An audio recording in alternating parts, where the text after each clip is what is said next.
Day 7 idioms and phrases. आज का first है आपका to flog a dead horse. Flog का मतलब क्या होता है? पीटना। फ्लॉग है ना, पीटना, पिटाई लगाना। To flog a dead horse, इसका मतलब ये हुआ, इंग्लिश लिटरल मीनिंग ये है, to waste time and effort trying to do something that is impossible. English meaning इसका ये हुआ कि हम फालतू समय बिता रहे हैं और बिना मतलब का हम मेहनत कर रहे हैं किसी काम में जिसका कुछ भी रिजल्ट अब नहीं होने वाला है। सपोज कोई मुद्दा है ना, और उस मुद्दे पर जितनी चर्चा अपन को करनी थी, जितनी माथाफोड़ी करनी थी, हम सब कुछ कर चुके और उसका जैसे तैसे कोई एक नतीजा निकल गया। अब कुछ लोग डिससैटिस्फाइड हैं, अब वो क्या करते हैं, उस बात को वापस उठाते हैं, बार बार उठाते रहते हैं। कुछ नहीं होने वाला उनके उठाने से, क्योंकि उसका जो सॉल्यूशन होना था, जैसा भी होना था वैसा हो गया। अब उसको दोबारा उठाने से कोई दूसरा रिजल्ट नहीं मिलने वाला। इस तरह के सिचुएशंस को कहते हैं फ्लॉगिंग अ डेड हॉर्स। और इसका सबसे अच्छा उदाहरण, प्रैक्टिकल एग्जाम्पल होगा अपने यहाँ जो इलेक्शन सिस्टम होता है ना, वोट पड़ जाते हैं, गिनती हो जाती है, काउंटिंग हो जाती है, कोई जीत जाता है, कोई हार जाता है, चाहे वो कॉलेज का इलेक्शन हो, चाहे आपका कोई सा भी इलेक्शन हो।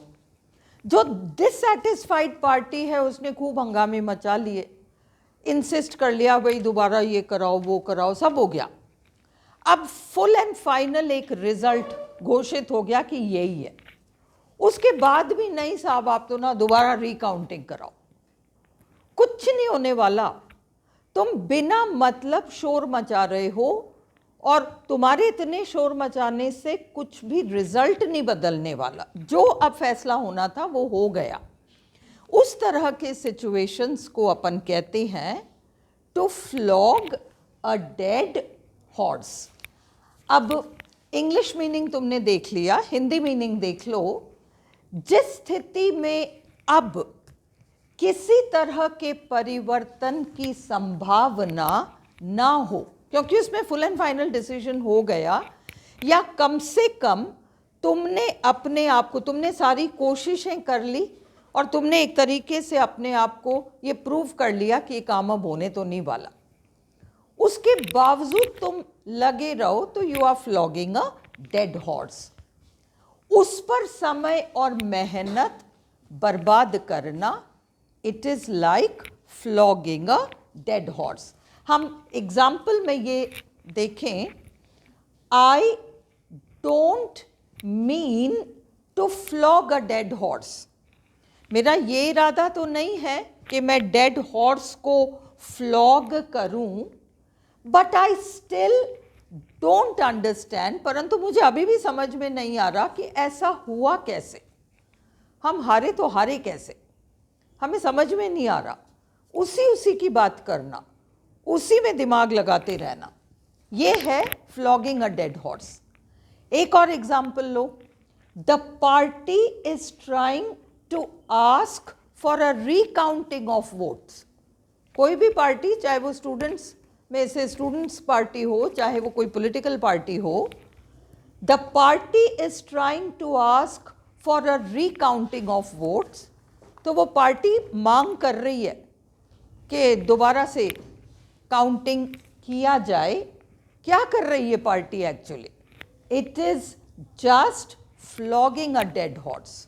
वो party actually flogging a dead horse ही कर रही है। तीसरा एग्जाम्पल लो, उसने 20 बार तो कोशिश कर ली कि उसकी किताब छप जाए, इस पब्लिशर के पास गया, उस पब्लिशर के पास गया, ये किया वो किया, कभी ये कभी वो, कोई ना कोई प्रॉब्लम आती रही। अब तो होना ही नहीं है, वो बुक छपनी नहीं है, पर अभी भी वो लगा ही हुआ है, जबकि in some corner of his mind he knows कि ये होना नहीं है, काम होना तो है ही नहीं, पर वो उसी में लगा हुआ है। He is flogging a dead horse. तो he keeps trying to get his book published. He is just flogging a dead horse. ठीक है. अब Mohan is trying to organise a students party.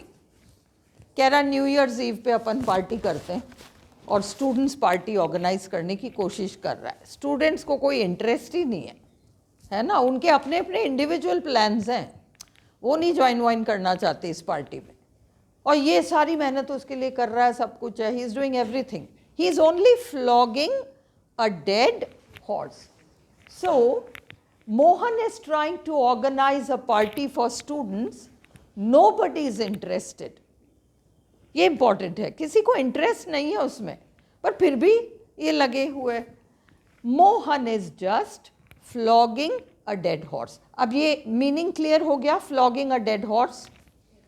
Second देखो, और ये to die in harness. Shakespeare का play है Macbeth. उस प्ले में आया हुआ लाइन है, और उस प्ले के लाइन को शेक्सपियर के जो नाटक हैं, शेक्सपियर के 37 नाटक हैं, और उन 37 नाटकों में से कम 200 idioms एंड phrases हैं, right from Shakespeare's plays. Understood. उनमें से एक ये है, वो है to die in harness. Shakespeare के प्ले मैकबेथ में ये लाइन जो यूज़ हुआ, उसका नाटक के संदर्भ में एक अलग अर्थ है, और आज हम प्रैक्टिकल लाइफ में उसको अलग तरीके से यूज़ करते हैं. क्योंकि शेक्सपियर के नाटक में, मैकबेथ नाम के नाटक में, एक युद्ध के संदर्भ में ये कथन किया गया था. आज आप और हम तो किसी युद्ध में नहीं जा रहे, है ना. तो इसलिए उसका जो अर्थ है अपन लोगों के लाइफ के हिसाब से थोड़ा सा बदल गया है. अब इसको अपन देखते हैं कि क्या है टू डाई इन हार्नेस. सीधा सीधा इसका ये मतलब हुआ कि सेवा काल के दौरान मृत्यु हो जाना. सेवा काल के दौरान मृत्यु हो जाना. आपके आंध्र प्रदेश स्टेट में ये टू डाई इन हार्नेस वाला प्रोविज़न है, वो जिसको अपन कहते हैं ना अनुकंपा में नौकरी वोकरी मिल जाती है, that kind of a situation. Die in harness के ऊपर उनके लॉज हैं उस स्टेट में. तो सेवा काल के दौरान मृत्यु हो जाना, to die prior to retirement. Prior to retirement, retirement से पूर्व मर जाना, या फिर to die while on the job. आप अभी भी नौकरी पर हो, है ना, पर उस दौरान मृत्यु हो जाती है. उस स्थिति के लिए अपन कहते हैं to die while still in service, prior to retirement. ये आपका इंग्लिश मीनिंग हुआ. और सेवा काल में मृत्यु हो जाना, ये चीज़. आप इंग्लिश मीनिंग्स पर भी ध्यान दो, क्योंकि ऑप्शंस तो इंग्लिश में आएंगे. हिंदी में सिर्फ मीनिंग समझ के अपना काम नहीं बनेगा. आपको वो लैंग्वेज जो है इंग्लिश वाली, वो भी क्लियर होनी चाहिए, प्रायर टू रिटायरमेंट वगैरह वगैरह. अब इसमें मैकबेथ स्टार लगाया है. ये सेकेंड ग्रेड के स्टूडेंट्स के लिए it is not useful, but very useful for grade 1. तो आप लोग जो ग्रेड 1 की या तो तैयारी कर रहे हो पर सेकेंड ग्रेड के लिए ज्वाइन किया हुआ है, या फर्स्ट ग्रेड वाले, आप इसको नोट डाउन करो. मैकबेथ नाम के प्ले का है ये, और मैकबेथ नाम के प्ले में एक्ट 5 सीन 5 लाइन 51, ये इसका स्पेसिफिक ये है. और उसमें ये लाइन कहा जा रहा है, कितने भी तूफान आए, कितना भी कुछ हो, अभी मर जाएं तो कम से कम ये तो रहेगा कि लड़ते लड़ते मर गए, है ना. टू डाई इन हार्नेस, ये तो एक युद्ध के संदर्भ में उस नाटक में कहा गया है. पर टू डाई इन हार्नेस का मतलब सेवा काल के दौरान मृत्यु हो जाना. तो from its specific use of dying in combat, combat यानी युद्ध की स्थिति में, उस स्पष्ट स्थिति से अब इस फ्रेज का एक एडिशनल वाइडर मीनिंग हो गया है. The phrase has a wider meaning now, और उसका मीनिंग क्या हो गया? It means to die while in service और ऑन द जॉब। इनमें से कुछ भी ऑप्शन बनकर आ सकता है ना, तो अपन को ये क्लियर होना चाहिए। नेक्स्ट है हमारा तीसरा, to show a clean pair of heels. To show a clean pair of heels, खतरा देखा और अपन वहां से भाग चले बचने के लिए। ये दोनों स्थितियों में हो सकता है। भाई कोई व्यक्ति है जो चेन खींचने की कोशिश कर रहा है, अपना चेन खींचने, अपन बाजार में जा रहे हैं, अपना चेन खींचने की वो कोशिश कर रहा है, सामने उसको एक पुलिस वाला आता हुआ दिखता है। अब वो क्या करता है? वहाँ से भागता है। वो चेन वेन तो छोड़ो, पहले तो अपन बचकर यहाँ से भागें। तो now he showed a clean pair of heels. क्या किया उसने? To show a clean pair of heels का मतलब सामने डेंजर देखा और वो वहाँ से भाग चला। That is to show a clean pair of heels. To run away quickly. Language, to outpace. अब वो पुलिस पीछे पीछे, वो पुलिस वाला आ रहा है, पर ये समहाउ भाग के बच जाएगा, रिजल्ट पॉजिटिव रहेगा। He has shown a clean pair of heels का मतलब वो बच निकला। टू आउटपेस, आउटपेस का मतलब जो पीछा कर रहा है उससे तेजी से हम भाग रहे हैं। और टू मेक एन एस्केप, बच निकलना, बाय रनिंग अवे क्विकली, दौड़ के वहां से उस स्थिति से बच जाना। खतरा देखकर भाग निकलना। When the chain snatcher saw the policeman, he showed a clean pair of heels. More or less clear है?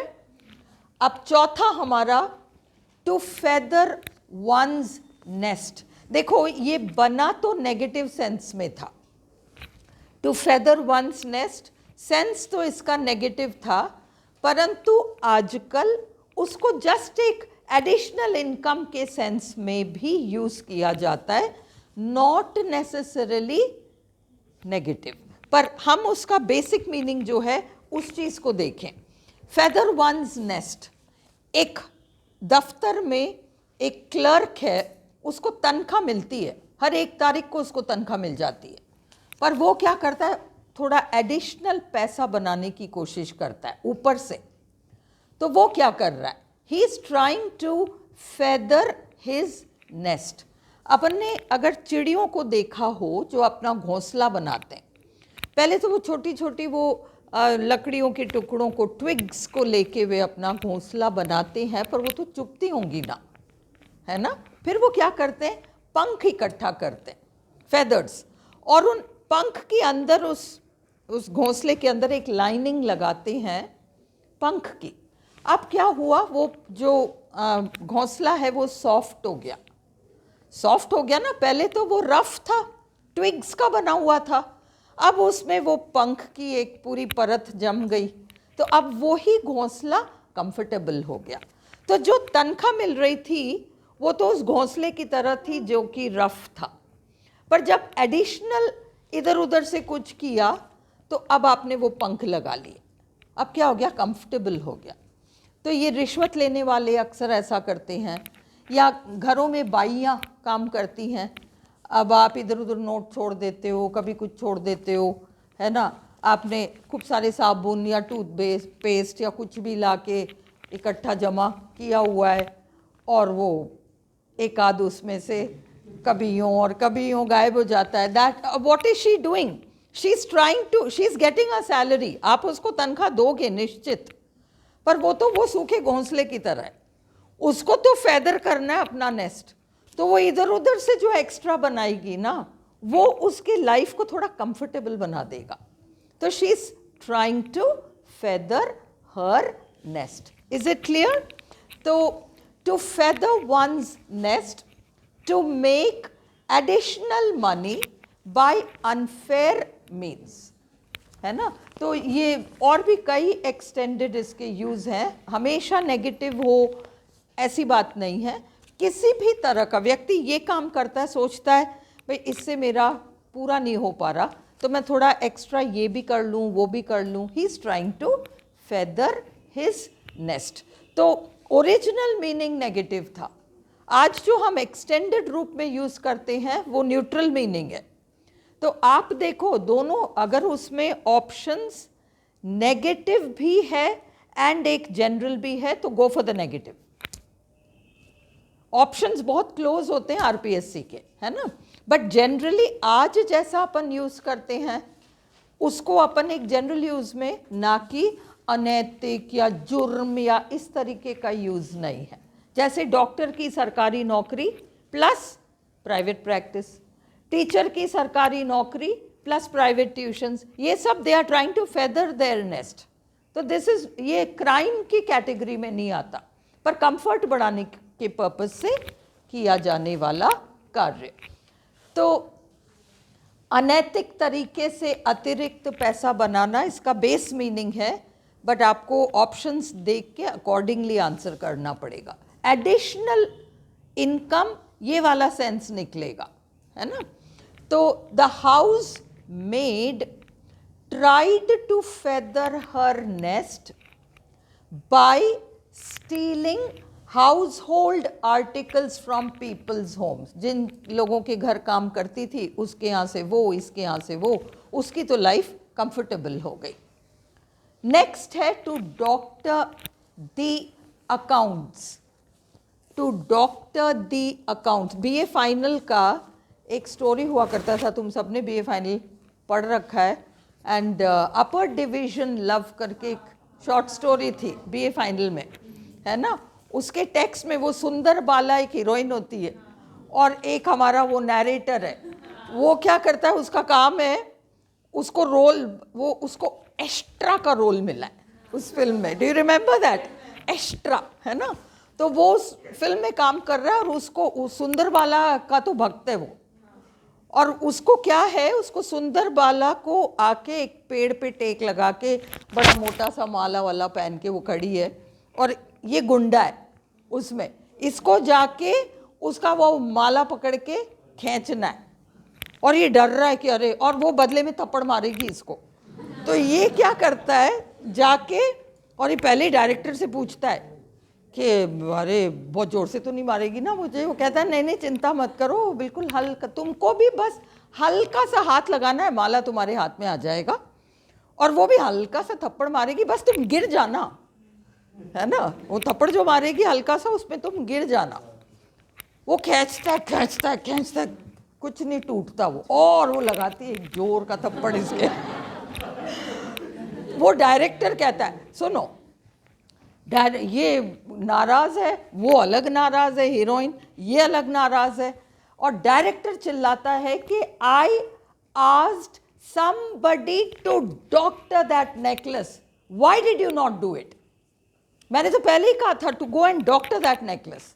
मैंने कहा था कि उस नेकलेस को तुम इस तरीके से कर दो कि उसको हाथ लगाते ही वो हाथ में आ जाएगा. क्यों नहीं किया?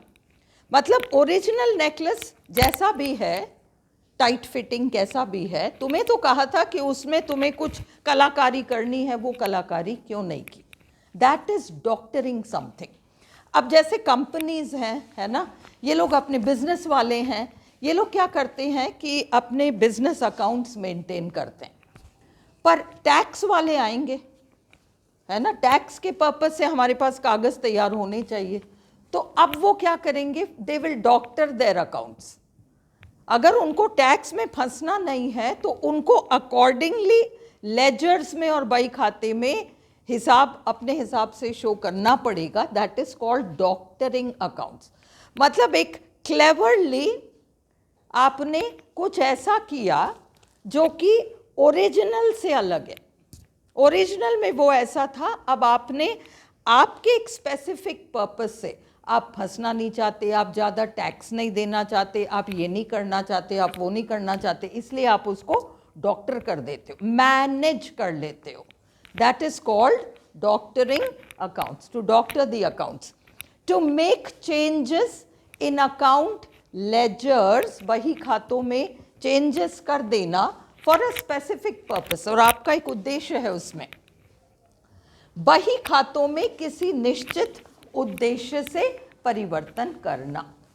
Example, if we do not want the company to get into trouble with the tax authorities, अगर हम चाहते हैं कि कंपनी मुसीबत में ना फंसे टैक्स के मामलों में, तो हमें क्या करना पड़ेगा? We will have to doctor the accounts. Understood? तो हमें उसमें फिर वो सीए बैठ के करेगा जो भी करना है उसमें। लास्ट है टू स्ट्रेन एवरी नर्व। ये शायद समझाने की ज़रूरत नहीं है, आप लोग जो पीछे बैठे हो, you are having to strain every nerve.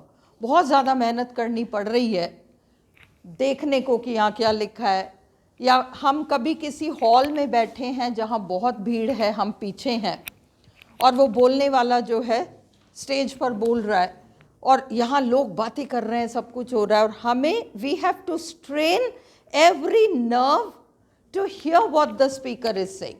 हम तो लिसन टू कर रहे हैं, हम तो ध्यान से सुन रहे हैं, पर सुनाई पड़े तो ना, इतनी भीड़ में इतने शोर में सुनाई नहीं पड़ रहा, ऊपर से हम पीछे पीछे बैठे हैं। So we have to strain every nerve. बहुत ज़्यादा मेहनत करनी पड़ रही है, कोशिश करनी पड़ रही है to listen to what that person is saying. Is this clear? ये है टू स्ट्रेन एवरी नर्व, ये आज का है। चलो अब हम